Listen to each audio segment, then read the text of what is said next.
할렐루야.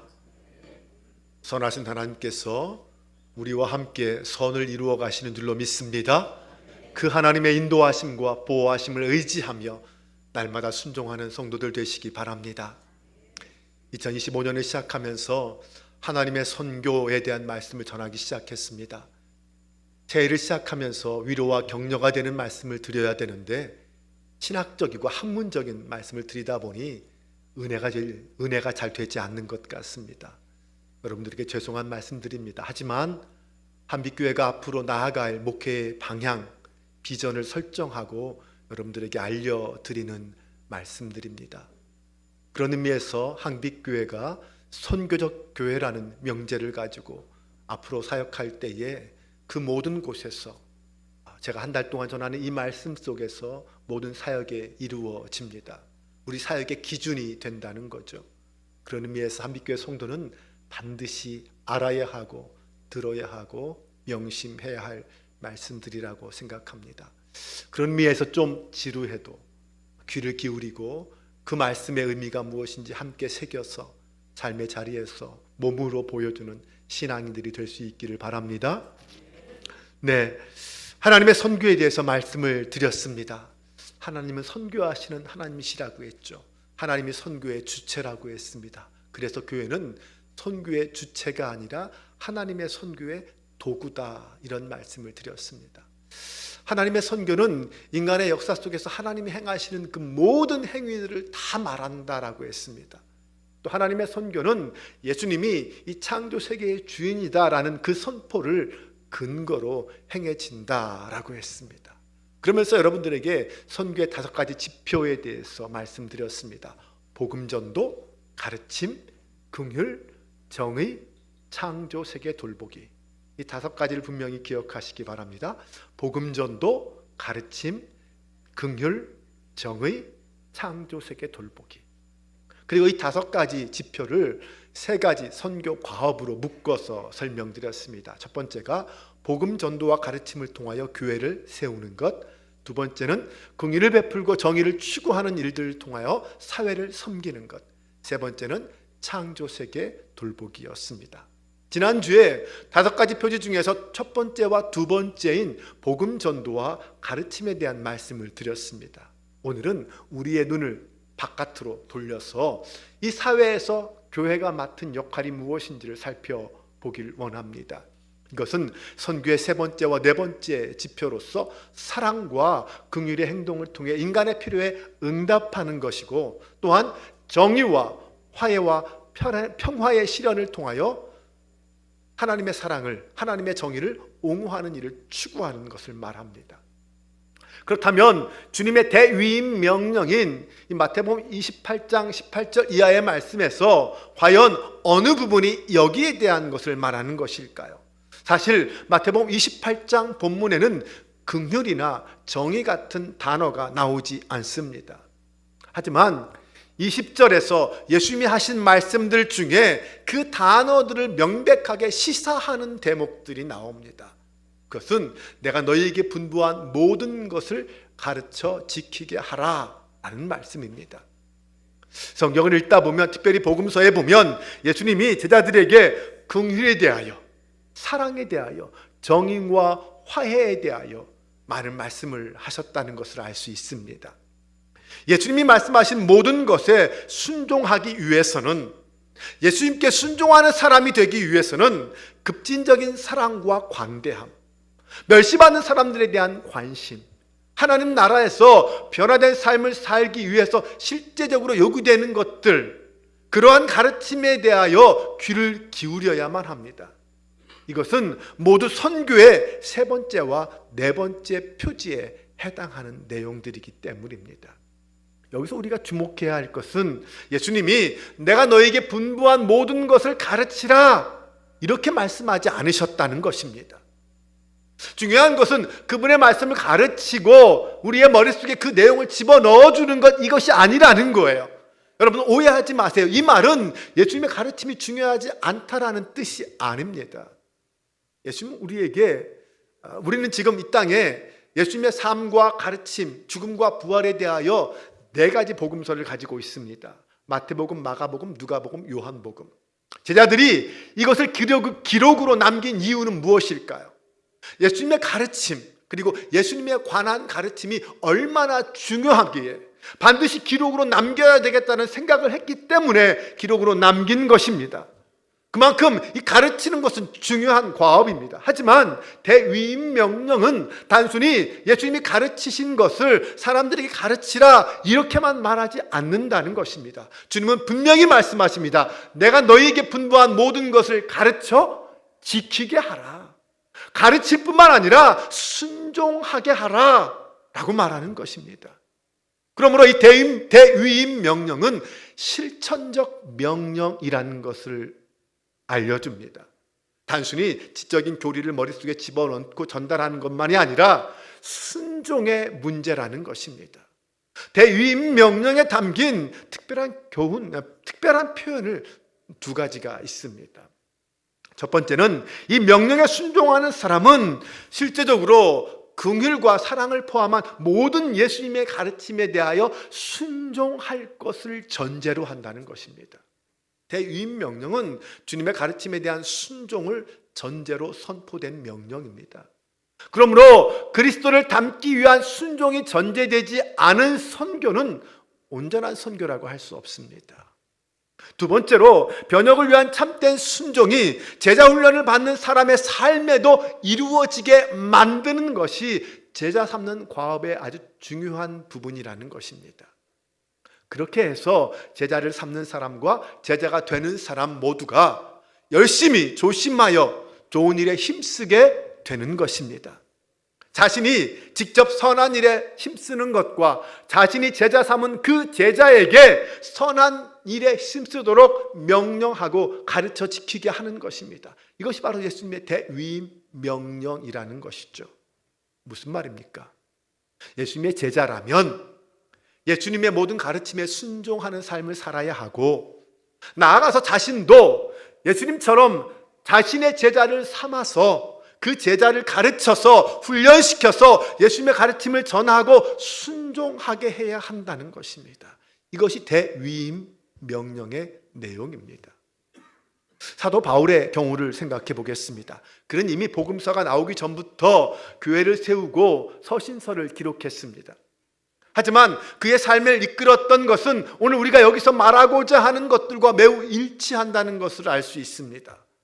그의 선교의 목표는 언제나 열방 가운데 성도들의 믿음의 순종을 일으키는 것이었습니다. 사실상 바울이 주장하는 것은 복음이 단순한 믿음의 대상뿐만 아니라 순종의 대상이라는 것입니다.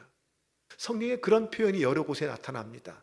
하나만 예를 들면 고린도후서 9장 13절입니다. 다 같이 함께 읽어보겠습니다.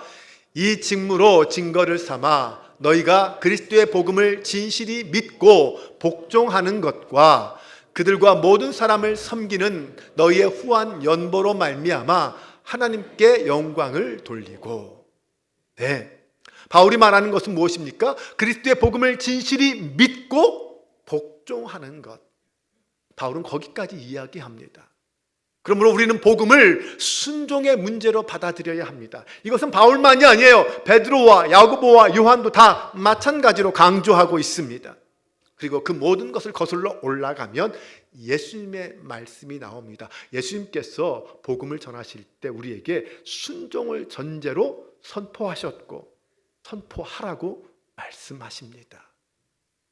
즉, 이 복음 자체가 순종을 요구하고 있다는 것이죠. 대위임 명령이 순종을 가르치는 명령이라면 우리의 선교는 이 세상에서 살아가는 모든 삶의 영역 속에서 그리스도의 주 되심에 순종하는 것입니다. 그 순종을 가르치고 내가 그 순종을 학습하여서 그 순종을 실천하는 것이죠. 이것이 바로 내가 너에게 분부한 모든 것을 가르쳐 지키는 일입니다. 이제 선교의 세 번째와 네 번째 지표로서 정의와 긍휼에 대해서 살펴보겠습니다. 먼저 긍휼. 이 긍휼은 고통받고 아프고 소외된 사람들에 대한 인간의 깊은 동정심과 진정한 공감에서 우러나오는 행동을 말합니다.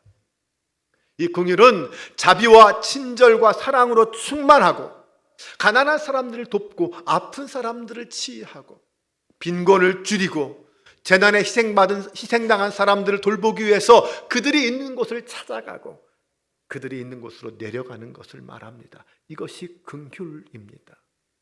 정의는 공정함을 지향하는 인간의 깊은 본능에서 우러나오는 행동을 말합니다. 이 세상에는 사실 올바르지 않은 일들이 얼마나 많이 일어납니까? 누군가가 타인을 악의적으로 학대하고 침해하고 착취하고 노예를 삼습니다. 그런데 그런 것을 바라보면 불쾌해지고 분노가 일어나고 화가 일어납니다. 특히 그런 짓을 저지르고도 처벌받지 않는 것을 보면 더 분이 납니다. 혹은 그런 행동이 오히려 제도화가 되고 정상적인 것으로 여겨져서 합법화가 되고 심지어 국가적인 차원에서 구조적 법제화가 이루어진다면 그것을 아는 사람의 입장에서는 너무나도 화가 나고 분이 일어날 수밖에 없습니다. 그로 인해 피해를 입는 사람들이 생겨나고 그들에게 정의가 임하기를 갈망하는 사람들이 일어나기 시작합니다. 그것을 위해서 적극적으로 정의를 추구하는 사람들이 일어나기 시작합니다. 네, 잘못된 것은 바로 잡아야 합니다. 정의를 행하는 것은 사실 너무도 힘들고 고통스러운 작업입니다. 하지만 그것이 이루어진 곳에는 결과적으로 화해와 평화가 나타난다는 것입니다.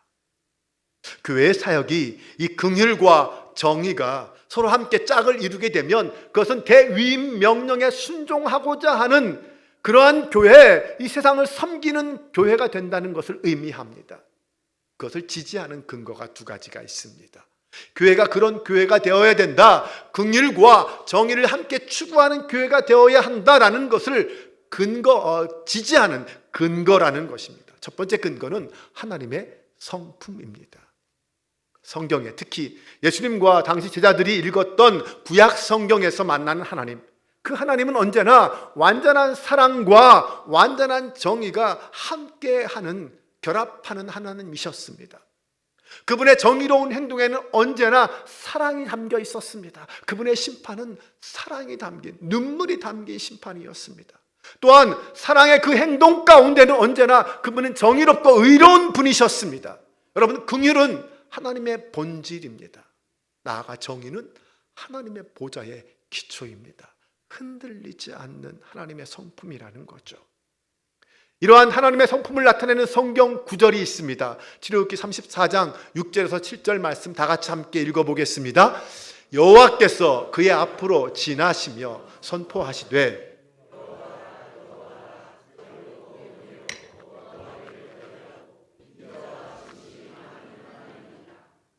인자를 천대까지 베풀며 악과 과실과 죄를 용서하시리라. 그러나 벌을 면제하지는 아니하고 하나님의 악행을 자손 3, 4대까지 보응하시리라.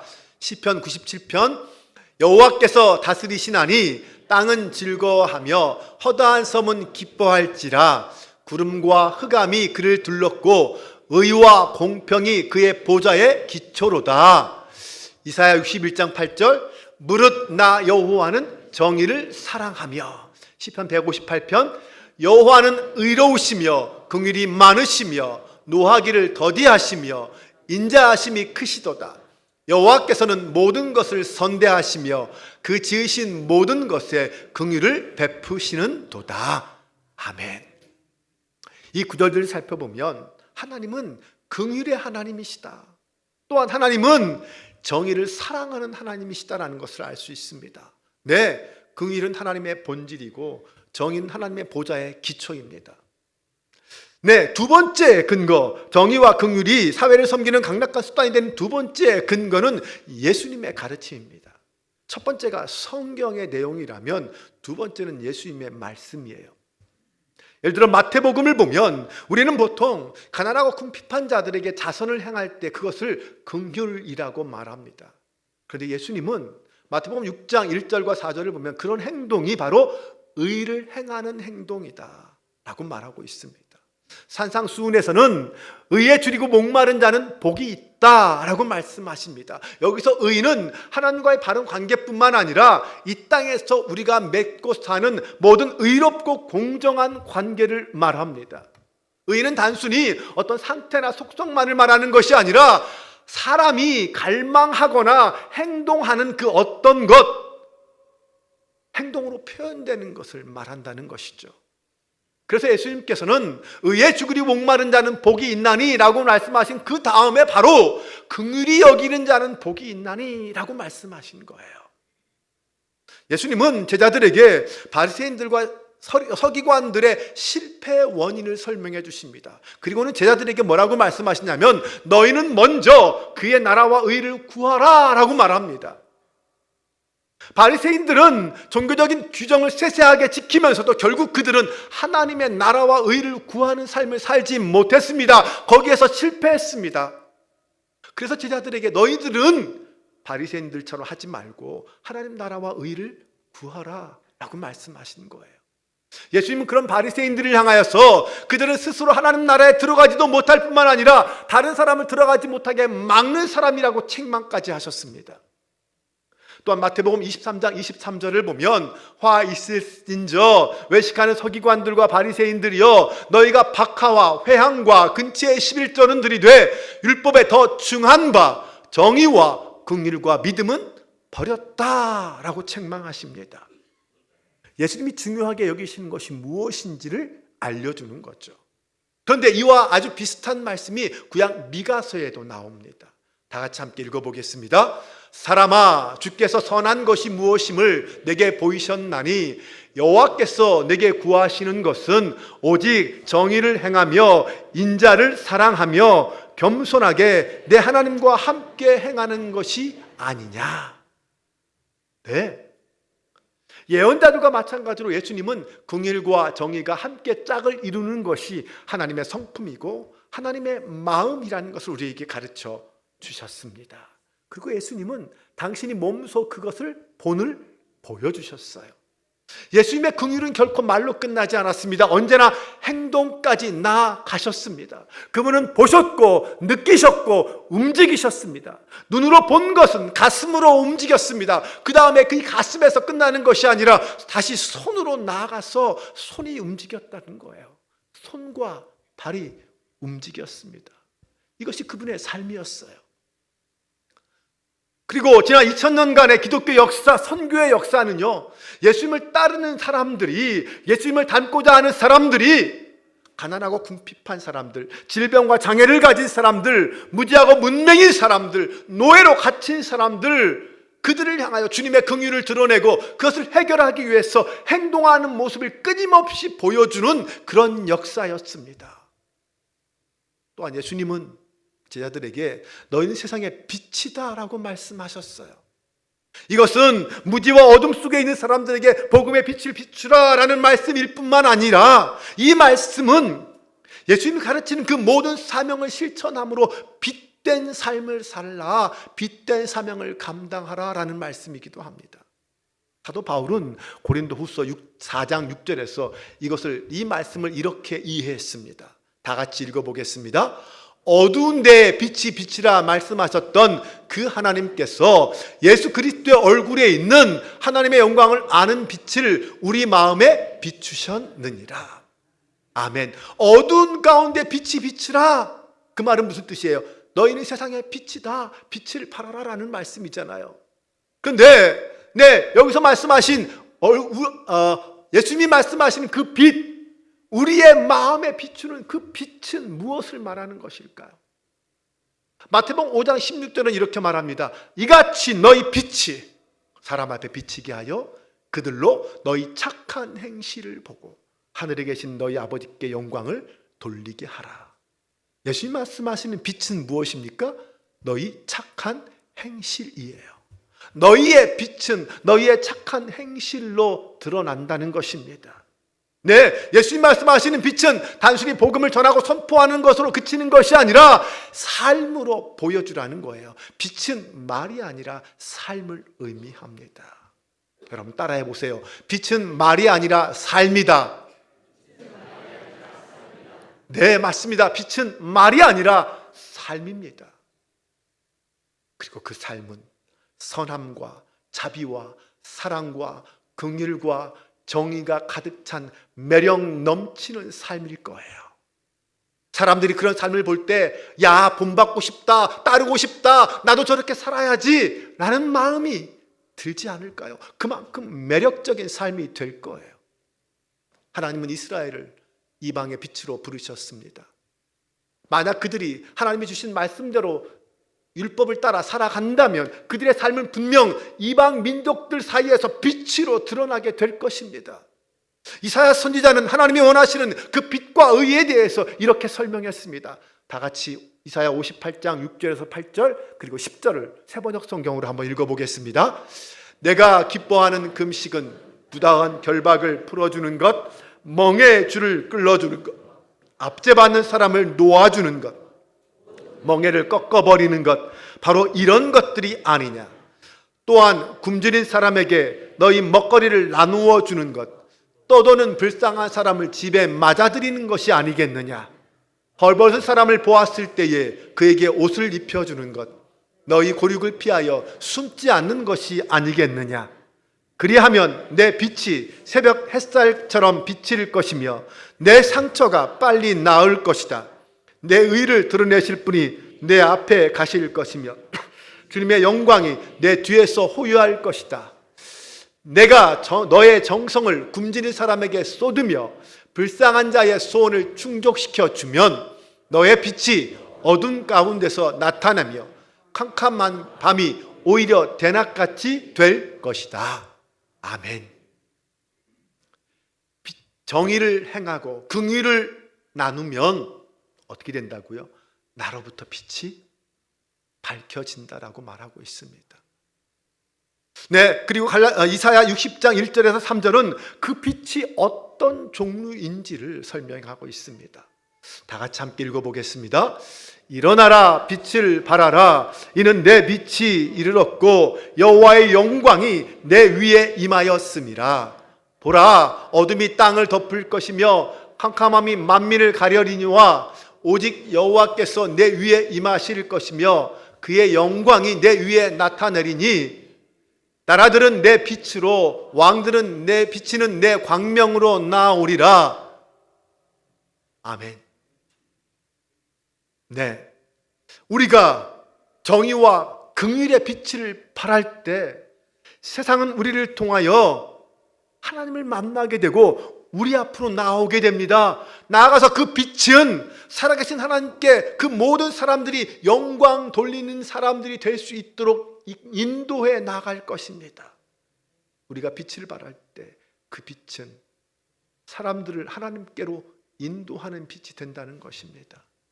예수님은 자신의 제자들에게 이것을 명령하셨습니다. 그리고 대위임 명령을 통하여 그 제자들에게 너의 제자들에게 이것을 명하여 가르치라라고 말씀하셨습니다.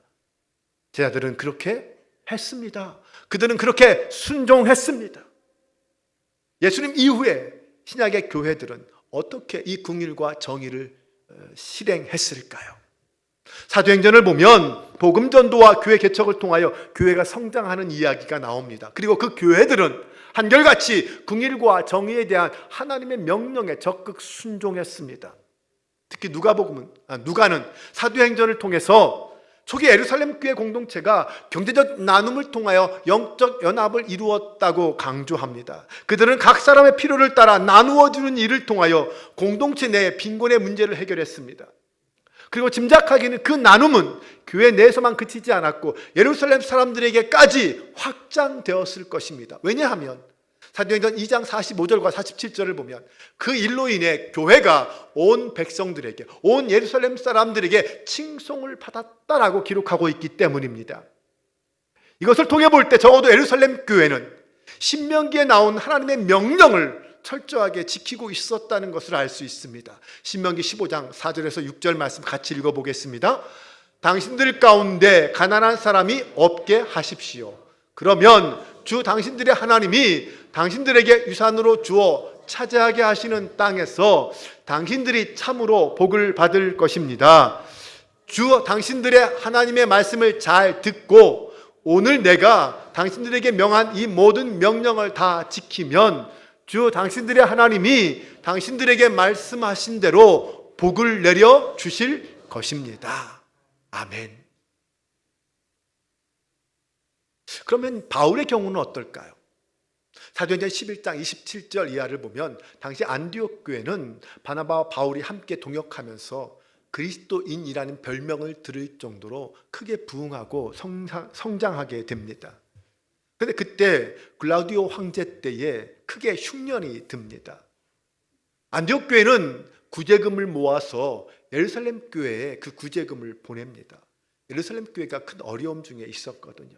그때 그 구제금을 들고 간 사람이 바로 바나바와 사울입니다. 그런 의미에서 바나바와 사울의 첫 번째 선교 여행은 예루살렘 교회에 부조금을 전달하는 긴급 구호 활동이었다, 이렇게 말할 수 있을 것 같습니다. 그 후에 사도행전 12장 25절에 보면 바나바와 사울이 그 구제금을 전달하고 다시 안디옥 교회로 돌아옵니다. 그리고 안디옥 교회는 곧바로 이 바나바와 사울을 따로 세워서 선교사로 파송합니다. 그 이후에 지속적으로 바울, 곧 사울은 자신의 선교 사역 속에서 가난한 자를 돕는 것, 어려움을 당한 예루살렘 교회를 돕는 것, 이런 사역들을 매우 중요하게 여겼습니다. 또한 바울의 사역의 중요한 관심은 교회 안에서만 국한되지 않았어요. 교회 밖에 있는 소외된 사람들, 그 영혼들에게도 사랑과 긍휼의 마음을 잊지 않았습니다. 갈라디아서 6장 10절입니다. 그러므로 우리는 기회 있는 대로 모든 이에게 착한 일을 하되 더욱 믿음의 가정들에게 할지니라. 네, 바울의 관심은 믿음의 가정들뿐만 아니라 모든 세상 밖에 있는 그 모든 사람에게도 사랑과 긍휼을 나누었다는 것입니다. 이제 말씀을 정리합니다. 하나님의 선교의 세 번째와 네 번째 지표인 긍휼과 정의는 하나님의 성품입니다. 예수님은 하나님의 낮아지심과 자기 비움의 사랑으로 충만하고 그 사랑이 흘러 넘치는 온전한 사람이셨습니다. 그 예수님의 사랑은 자신을 죽인 사람을 용서할 만큼 개인적이었고요, 세상의 죄 때문에 고통받는 사람들을 위해 십자가를 질 만큼 엄청난 큰 사랑이었습니다. 오늘 우리는 그리스도인으로서 바로 그 예수님을 닮고자 하는 사람들입니다. 네, 예수님의 마음, 하나님의 성품이 나를 통하여 이 세상에 드러나게 될 때 우리는 하나님의 마음에 합한 사람, 하나님의 마음에 합한 교회가 될 것입니다. 감빛교회와 성도들이 각자의 삶의 자리에서 하나님의 긍휼과 정의를 실천하며 온전히 주님을 닮아갈 수 있기를 주님의 이름으로 축원합니다. 그래서 예수님의 지상 명령을 이 땅에서 실천하고 실현하는 거룩한 교회로 세워지기를 간절히 축원합니다.